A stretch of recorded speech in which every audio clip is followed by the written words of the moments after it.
It's been 2 years since the UPC opened its doors.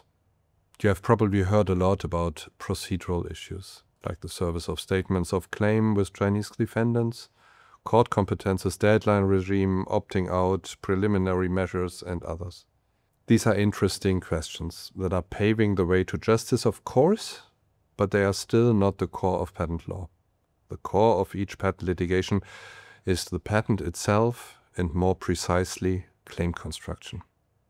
This is where most patent cases are actually decided. This is why patent lawyers love what they do. It does not come as a surprise that the first UPC decisions on the merits focus primarily on this patent interpretation.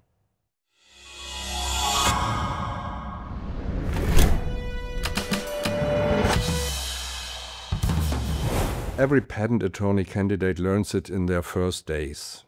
Each patent specification consists of several parts. First, there is the description accompanied by the figures, in which the inventor and/or the applicant describes the invention in relatively free words.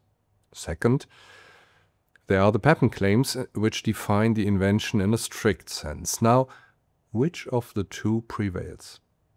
A statutory answer is given in Article 69 of the European Patent Convention, which reads, "The extent of the protection conferred by a European patent shall be determined by the claims. Nevertheless, the description and drawings shall be used to interpret the claims." According to German jurisprudence, each patent is its own dictionary. The art of claim construction is to arrive at a consistent understanding of the patent claims on the one hand and the description with figures on the other hand.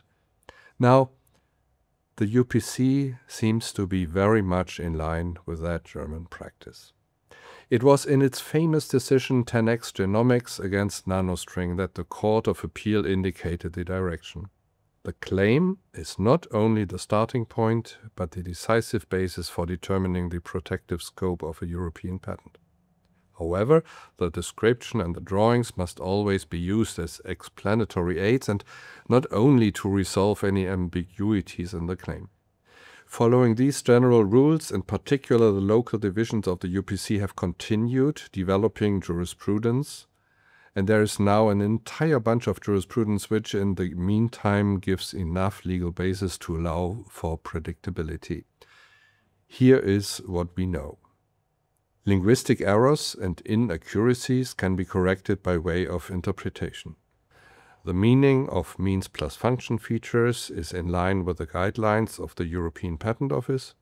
If the description contains several embodiments which are presented as being in accordance with the invention, the claim should be interpreted in such a way that all of those embodiments are covered by the claim teaching, and so on and so on. This young court has already established a legal practice that is rather clear-cut. Some open issues remain, though, in particular the question whether prosecution history can be used to interpret the claim. For more details, please read the article that my colleague Martin Drews and I wrote in Ruhr Patent, and as always follow our channel for more insights on intellectual property. We provide similar insights on a regular basis to help you navigate the complex world of patents.